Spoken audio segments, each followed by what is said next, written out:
বাবা ভোলেনাথকে সাজানোর কাজ দেখতেই পাচ্ছেন একেবারেই কিন্তু জোর কদমে চলছে।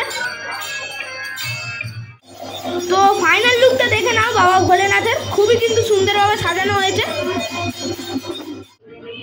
এখানে শুধুমাত্র কিন্তু বাবা ভোলেনাথের মন্দির নয়, তাছাড়াও কিন্তু ছোট ছোট গণেশ এবং প্রভু বজরংবলীর মন্দির রয়েছে। নমস্কার বন্ধুরা, আমার চ্যানেলের আরও একটি নতুন ব্লগে আপনাদের সকলকে স্বাগত জানাই। আজকে বন্ধুরা চলে এসেছি খিদিরপুর শ্রী শ্রী মহাকালেশ্বর মন্দির। তো চলুন তবে এই মন্দিরের ভেতরে প্রবেশ করা যাক এবং শ্রী শ্রী বাবা মহাকালকে দর্শন করে নেওয়া যাক। আর বন্ধুরা পুরো ব্লগটি দেখতে থাকুন, আশা করি আপনাদের সকলেরই খুবই ভালো লাগবে। তো চলুন বন্ধুরা ব্লগটি শুরু করা যাক। কলকাতার বুকে অবস্থিত খিদিরপুরে এই মন্দিরটিকে উজ্জয়িনীর মতোই মন্দির বলা যায় প্রায়। আর দেখতেই পাচ্ছেন আজকে কিন্তু আমি চলে এসেছি এই মহাকালেশ্বর মন্দিরে। আর এখানে দেখতেই পাচ্ছেন সব কিছু একেবারে ডিটেলস লেখা রয়েছে, কোন স্থানে এটি অবস্থিত এবং কখন মন্দির খোলে এবং বন্ধ হয়, সব কিছু কিন্তু টাইম টেবিল এবং অ্যাড্রেস রয়েছে। তো এখানে লোকেশন ছাড়াও কিন্তু আমি ডেসক্রিপশন বক্সে লাইভ লোকেশন দিয়ে দেবো, যার মাধ্যমে আপনারা খুব সহজে এই স্থানে চলে আসতে পারবেন। তো বাইরে থেকে মন্দিরটির লুকটা দেখে নাও, খুবই কিন্তু অসাধারণ দেখতে লাগছে মন্দিরটিকে। চলুন তবে ভেতরে প্রবেশ করা যাক। তো এটা কিন্তু শুধুমাত্র বাবা ভোলেনাথের মন্দির নয়, এই স্থানে কিন্তু রয়েছে বীর বজরংবলীর মন্দির এবং গণেশের মন্দির। তো প্রথমে চলে এলাম বীর বজরংবলীর মন্দিরের কাছে, তো এরপরে যাব প্রভু গণেশ মন্দিরের কাছে। দেখুন দুটি কিন্তু পাশাপাশি মন্দির রয়েছে এবং মাঝে রয়েছে বাবা ভোলেনাথের মন্দির। তো একেবারে কিন্তু বাবার মন্দিরে গর্ভগৃহে প্রবেশ করছি। মহাকালেশ্বর মন্দিরে একেবারে কিন্তু গর্ভগৃহে। তো বাবাকে কিন্তু এখনো সাজানো হয়নি, আর কিছুক্ষণ পরেই বাবার আরাধনা হবে, আরতি হবে এবং বাবাকে সুন্দরভাবে সাজিয়ে তোলা হবে। দেখতেই পাচ্ছেন সামনে কিন্তু রয়েছে বাবার সামনে নন্দী রয়েছে আর সামনেই রয়েছে বাবা। তো এখানে দেখে নিন বন্ধুরা, পরস্পর কিন্তু ঠাকুরের মূর্তি বসানো রয়েছে। প্রথমেই রয়েছে শ্রী শ্রী রাধাকৃষ্ণের মন্দির এবং তারপরেই রয়েছে মঙ্গলাচণ্ডীর মূর্তি এবং তারপরেই দেখতেই পাচ্ছেন সেই স্থানে রয়েছে প্রভু শ্রী রামচন্দ্রের মূর্তি। তো সবগুলি মূর্তি তোমরা খুব ভালোভাবে দেখে নাও। আর সামনেই রয়েছে দেখতেই পাচ্ছেন বাবার শিবলিঙ্গ।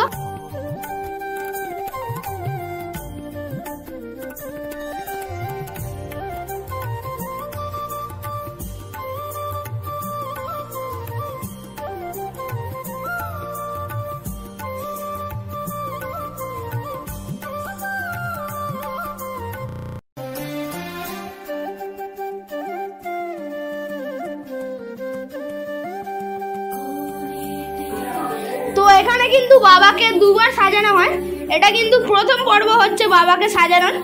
তো প্রথমবারেই কিন্তু বাবাকে স্নান করানো হয়, স্নান করানোর পরেই আবারও কিন্তু দ্বিতীয় পর্বে খুব সুন্দরভাবেই কিন্তু উজ্জয়িনীর মতো বাবাকে সাজানো হবে।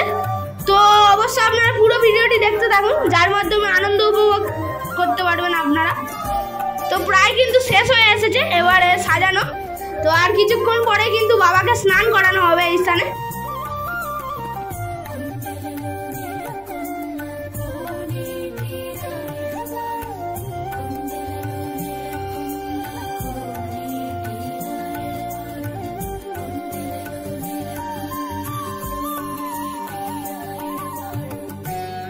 তো সবেমাত্র কিন্তু বাবাকে স্নান করানো হলো।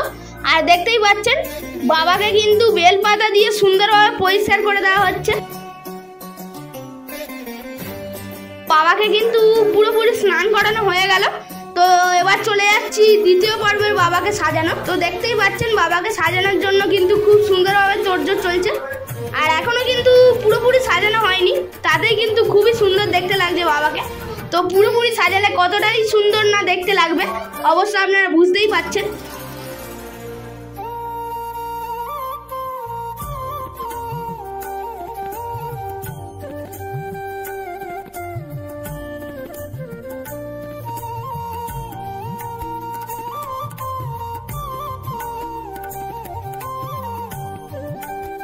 তো বাবার চক্ষুদান করা হচ্ছে এখন, দেখতেই পাচ্ছেন খুব কিন্তু নিখুঁতভাবে কাজটি করা হচ্ছে।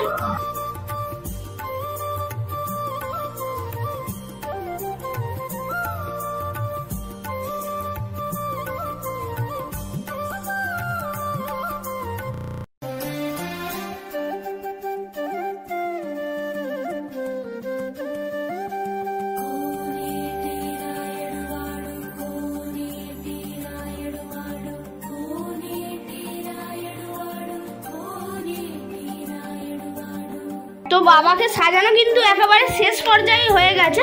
তো সাজানো কমপ্লিট হয়ে গেছে, এবার কিন্তু বাবাকে মাল্যদান করা হচ্ছে, দেখতেই পাচ্ছেন।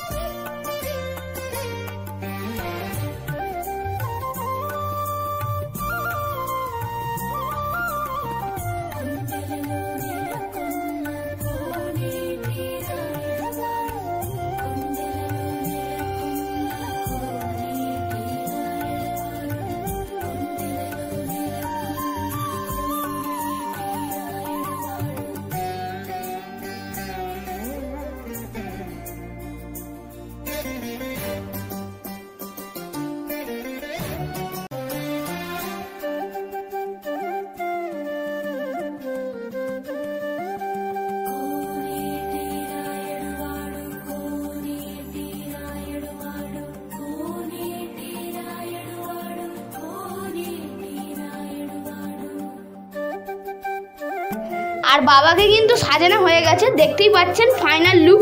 খুব কিন্তু অসাধারণ দেখতে লাগছে বাবাকে, পুরো একদম উজ্জয়িনীর মতো। তো এবার কিন্তু শুরু হবে বাবার আরতি, আর একেবারে কিন্তু 8 ঘন্টা পর্যন্ত চলবে এই বাবার আরতি, দেখতেই পাচ্ছেন। শুরু হচ্ছে বাবার আরতি।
এটাই হচ্ছে কিন্তু বাবার আরতির মেন পর্ব, আর গায়ে কাঁটা দিয়ে ওঠার মতো মুহূর্ত এই পর্বটি।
তো আজকের মতো কিন্তু ভিডিওটি এখানেই শেষ করলাম। তো আমরা এখন কিন্তু বাড়ির উদ্দেশ্যে রওনা হচ্ছি। তো সকলে ভালো থাকবেন এবং চ্যানেলটিকে সাবস্ক্রাইব করে পাশে থাকবেন, কেননা আপনার একটি সাবস্ক্রাইব আমার মনোবল বাড়াতে সাহায্য করবে। এবং ভিডিওটি ভালো লাগলে অবশ্যই একটি লাইক করবেন এবং বন্ধুদের কাছে প্রচুর পরিমাণে শেয়ার করে দেবেন। আর বাবার আরতি কেমন লাগলো তাও কিন্তু অবশ্যই কমেন্ট করে জানাবেন। তো আপনাদের সকলকে ভিডিওটি শেষ পর্যন্ত দেখার জন্য অসংখ্য ধন্যবাদ জানাই।